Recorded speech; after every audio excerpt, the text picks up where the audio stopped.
Shalom Bapak Ibu Saudara yang dikasihi Tuhan, dimanapun saat ini Bapak Ibu berada. Saya sungguh bersyukur kepada Tuhan dan senang sekali bisa kembali berjumpa dengan Bapak Ibu Saudara yang terkasih di dalam Tuhan Yesus Kristus. Sebelum kita mendengarkan firman Tuhan, mari kita siapkan hati dan pikiran kita hanya untuk Tuhan. Dan kita akan berdoa minta pimpinan Tuhan untuk pemberitaan firman Tuhan pada saat ini. Mari kita berdoa. Bapa dalam surga, kami bersyukur Tuhan yang baik. Kami kenal di dalam nama Tuhan Yesus Kristus yang telah memelihara hidup kami, menyertai kami, sehingga kami ada saat ini. Dan kami bersyukur ya Bapa, kami boleh dipertemukan dengan saudara-saudara kami seiman yang setia untuk boleh menyaksikan tayangan kebenaran firman Tuhan. Bukannya sekedar kami boleh menyaksikan, tetapi kami memberi hati hidup kami sepanjang pemberitaan firman Allah pada saat ini. Pakai hamba-Mu untuk boleh terus setia menyampaikan isi hati Tuhan bagi kami semua. Dan kami yang menyaksikan juga siap diberkati oleh Tuhan. Kami tolak segala kuasa tipu muslihat iblis dalam bentuk apapun, di dalam nama Tuhan Yesus Kristus keluar dari hati dan ruangan ini. Saatnya Tuhan kami diberkati oleh Engkau melalui firman Tuhan. Dan kami sambut firman-Mu hanya di dalam nama Tuhan Yesus Kristus. Kami berdoa dan mengucap syukur. Haleluya, yang percaya katakan amin. Puji Tuhan, tema firman Tuhan sore hari ini saya ambil satu tema tentang cara hidup menantikan kedatangan Kristus yang kedua kali. Mari kita bersama-sama buka firman Tuhan dalam Yesaya pasal yang kelima, ayatnya yang pertama. Yesaya pasal 5 ayat yang pertama, saya akan bacakan untuk Bapak Ibu Saudara sekalian. Demikian firman Tuhan, aku hendak menyanyikan nyanyian tentang kekasihku, nyanyian kekasihku tentang kebun anggurnya. Kekasihku itu mempunyai kebun anggur di lereng bukit yang subur. Amin. Yesaya pasal 5 ayat 1 sampai 7, kalau Bapak Ibu memperhatikan dalam Alkitab Bapak Ibu Saudara, maka perikopnya di sana ditulis tentang nyanyian tentang kebun anggur. Ini merupakan nyanyian Nabi Yesaya untuk menyuarakan bagaimana perasaan Allah ketika melihat tingkah laku bangsanya. Nyanyian ini diawali oleh Nabi Yesaya dengan memperkenalkan dirinya, bagaimana dia memiliki hubungan yang akrab dengan Allahnya, sehingga menyebutnya sebagai kekasihku. Kekasihku yang memiliki sebuah kebun anggur yang terletak di lereng bukit yang subur. Inilah merupakan gambaran hidup orang Israel pada masa itu. Kekasih yang dimaksud oleh Yesaya adalah pemilik kebun anggur. Kebun anggur itu adalah Tuhan. Sementara kebun anggur itu adalah orang Israel atau umat Tuhan. Dan anggur adalah buah kehidupan yang dihasilkan oleh umat Tuhan. Firman Tuhan berkata, kekasihku itu mempunyai kebun anggur di lereng bukit yang subur. Itu berarti Bapak Ibu Saudara yang dikasihi Tuhan, bahwa Allah yang mengasihi umatnya, kemudian Allah menempatkan umatnya di satu tempat yang terbaik menurut Tuhan. Tuhan tidak pernah menempatkan umatnya di tempat yang asal-asalan, tidak di sembarang tempat, tapi Tuhan memberikan tempat untuk umatnya supaya umatnya bisa menikmati berkat-berkat yang berasal daripada Tuhan. Dan subur selalu memiliki makna tentang kelimpahan. Subur juga seringkali bermakna tentang penuh berkat dan hidup yang tak kekurangan. Itulah sebabnya Allah memberikan kepada umatnya, kepada bangsanya, pada satu tempat yang subur, tempat yang memiliki kelimpahan, tempat yang penuh berkat, tempat yang tak pernah kekurangan. Bapak Ibu Saudara yang dikasihi Tuhan, walaupun kebun anggur itu yaitu umat Tuhan, Tuhan letakkan di lereng bukit yang subur. Tetapi pemilik anggur yaitu Allah sendiri tidak membiarkan begitu saja. Allah bukan meninggalkan begitu saja. Kita bisa memperhatikan bagaimana Allah tetap memelihara kebun anggurnya. Allah bekerja keras, mencangkul, membuang batu yang dapat menghalangi pertumbuhan benih anggur. Tuhan mempersiapkan benih anggur yang terbaik. Bahkan dikatakan dalam firman Tuhan, kalau Bapak Ibu nanti membaca secara keseluruhan, bagaimana mendirikan menara jaga, tujuannya supaya kebun anggurnya atau umat Tuhan aman dari segala gangguan, sampai menggali lubang sebagai tempat pemerasan buah anggur. Kalau bisa disimpulkan bahwa semua yang terkait dalam perencanaan, dalam pelaksanaan, pemeliharaan sudah dilakukan dengan baik. Dan kita bisa melihat bagaimana pemilik kebun anggur yaitu Allah benar-benar mempersiapkan segala yang terbaik agar kebunnya atau umatnya bisa menghasilkan buah yang unggul. Itu yang menjadi harapan Tuhan. Menghasilkan buah yang unggul tentunya buah yang rasanya manis. Buah yang memiliki kualitas yang baik, bahkan yang terbaik. Tapi kenyataan apa yang menjadi harapannya kita bisa melihat ketika tiba musim panen, kebun ini membuat si pemilik kecewa. Bahkan marah karena buah yang dihasilkan rasanya asam. Sama seperti buah anggur liar yang tumbuh di hutan, yang tidak bisa menghasilkan buah yang manis. Hasilnya sangat mengecewakan. Kecewa adalah ungkapan rasa akibat harapan dan hasil yang diinginkan tidak sama. Itulah yang ada di dalam perasaan hati Tuhan. Yang diharapkan buah anggur yang manis, tapi yang dihasilkan malah buah anggur yang asam. Pasti ini mengecewakan. Sangat mengecewakan. Seperti itulah Bapak Ibu Saudara yang dikasihi Tuhan, umat Israel mengecewakan Tuhan karena umat Israel gagal membuktikan kualitas hidup sebagai umat pilihan Allah.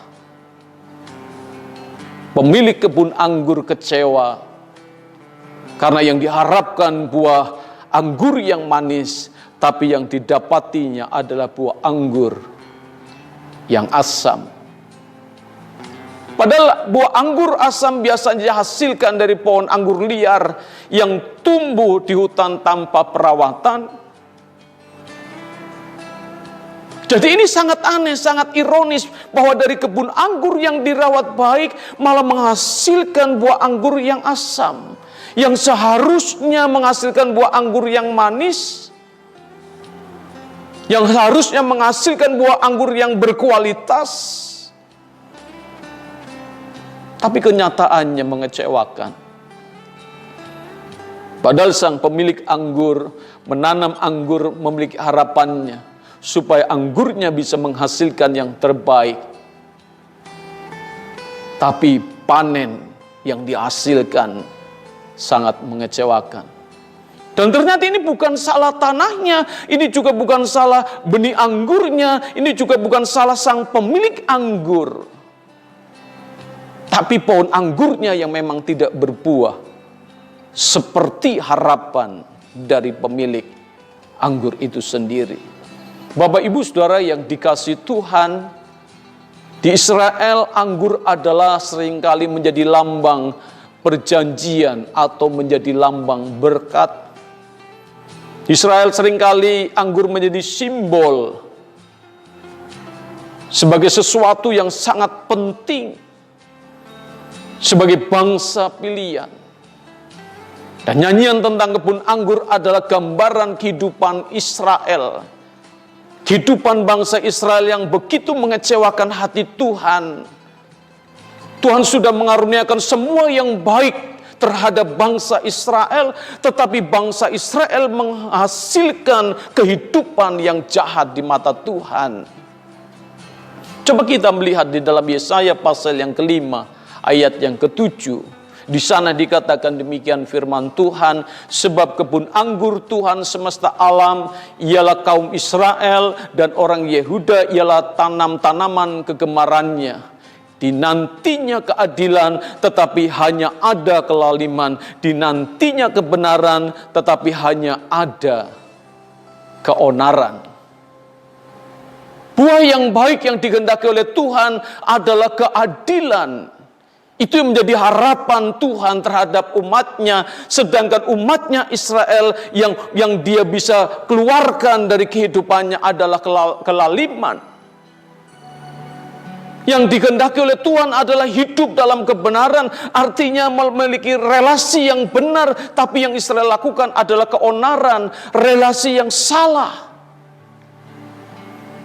Akibatnya kita tahu nyanyian cinta berubah menjadi nyanyian murka. Tuhan menghukum dengan membinasakan. Tuhan menghukum dengan membiarkan kebun anggur itu hancur dan rusak. Dan kita tahu bagaimana Israel benar-benar mengalami kehancuran dalam sejarah ketika kerajaan Israel dan Yehuda mengalami keruntuhan pada tahun 586 sebelum Masehi waktu itu. Bapak Ibu Saudara yang dikasihi oleh Tuhan, firman Tuhan pada hari ini kita bisa menyaksikan, mendengarkan bersama-sama. Ini sebuah nyanyian tentang kebun anggur, juga menjadi sebuah berita bagi saudara dan saya. Kita boleh diingatkan kembali melalui firman Tuhan. Maka inilah yang mesti kita renungkan, inilah mesti yang harus kita lakukan. Ingatlah bahwa kita adalah kebun anggurnya yang Tuhan persiapkan, di mana Tuhan memberikan kesempatan kepada kita untuk bisa berbuah yang baik yang menjadi kerinduan hati Tuhan. Bapak Ibu Saudara yang dikasihi Tuhan, marilah pada kesempatan yang baik hari ini kita bersama-sama evaluasi hidup kita, hidup saudara dan saya. Buah kehidupan apakah yang sedang kita hasilkan? Buah kehidupan yang manis atau buah kehidupan yang asam? Hidup yang sedang mengecewakan Tuhan atau hidup yang sedang menyenangkan Tuhan saat ini yang sedang kita lakukan? Atau kita hidup dalam keadilan atau sebaliknya kita hidup dalam kelaliman? Atau saat ini kita hidup dalam kebenaran, atau sebaliknya kita hidup dalam keonaran. Saya mengajak Bapak Ibu Saudara yang dikasihi Tuhan, mari kita jujur di hadapan Tuhan, sebab Tuhan tidak menghendaki kemunafikan yang ada di dalam hidup kita. Mari kita jalani hidup ini. Kalau ada kesalahan dosa dalam hidup kita, kita jalani hidup mulai saat ini dengan pertobatan. Dan kita jalani hidup ini dengan pembaruan hidup, sehingga kita bisa berkenan di hadapan Tuhan. Sebab saudara dan saya adalah kebun anggur yang ditempatkan Tuhan di lereng bukit yang subur. Itulah firman Tuhan. Artinya Tuhan menempatkan kita di tempat yang berkelimpahan, dengan janji-janji Tuhan, di tempat yang penuh berkat, di tempat yang tidak pernah kekurangan. Itu yang Tuhan janjikan kepada saudara dan saya. Allah adalah Jehovah Jireh. Itulah Allah saudara dan saya, Allah yang menyediakan apa yang kita perlukan. Amin. Puji Tuhan. Kalau kita menyadari kita punya Tuhan, Allah adalah Jehovah Jireh, Allah yang menyediakan apa yang kita perlukan, maka jangan ragukan pemeliharaan Tuhan. Meskipun dalam hari-hari ini kita punya banyak pergumulan, tantangan, kesulitan yang silih berganti. Kalau kita mempercayai Allah kita Jehovah Jireh, Allah yang menyediakan apa yang kita perlukan, berpeganglah kepada janji Tuhan. Meskipun sampai saat ini hidup kita masih penuh dengan pergumulan. Saudara dan saya adalah kebun anggur Tuhan. Maka jalanilah hidup ini dengan sikap dan tindakan yang tetap bisa mencerminkan Injil Kristus, bukan menodai Injil Kristus. Tuhan memanggil kita dengan kasih-Nya. Untuk itulah kita bersama-sama mari menyatakan kasih kita, bukan kebencian. Tuhan masih memanggil saudara dan saya untuk hidup kudus. Jadi janganlah berlaku cemar dalam hidup kita. Pakailah tangan kita untuk menolong orang-orang yang ada di sekitar kita, bukan sebaliknya kita menindas mereka. Pakailah jari-jari kita untuk bisa menulis postingan-postingan yang menjadi berkat, bukan postingan yang seringkali menghujat dan menyakitkan hati orang-orang yang melihat postingan kita. Pakailah mulut kita untuk bisa memuliakan Tuhan kita, bukan untuk memfitnah orang ke sana kemari. Dan pakailah kaki kita, apa yang Tuhan inginkan, untuk mencari Tuhan, bukan menuju kesesatan, bukan merasa nyaman ketika kita jauh dari Tuhan. Bapak Ibu Saudara yang dikasihi Tuhan, saya mengajak mulai malam hari ini, mengajak mulai waktu ini, bukalah hatimu untuk dipimpin oleh Roh Kudus, bukan dipimpin oleh kepentingan diri kita sendiri. Saya mengajak sekalian untuk bertumbuh di dalam firman Tuhan, bukan dalam media sosial. Mulailah jadikan hidup kita untuk bergantung kepada Tuhan, bukan bergantung hidup pada uang saja, kepada kekayaan saja, bukan kepada kepandaian saja. Memang tidak bisa kita pungkiri bahwa kita hidup perlu uang, perlu harta benda. Tapi jangan jadikan uang, harta benda yang kita miliki untuk menghentikan Tuhan yang telah menjadi sumber berkat atas itu semua. Jika kita mau mengakui Allah dengan ucapan, maka janganlah menyangkalnya dengan perbuatan kita.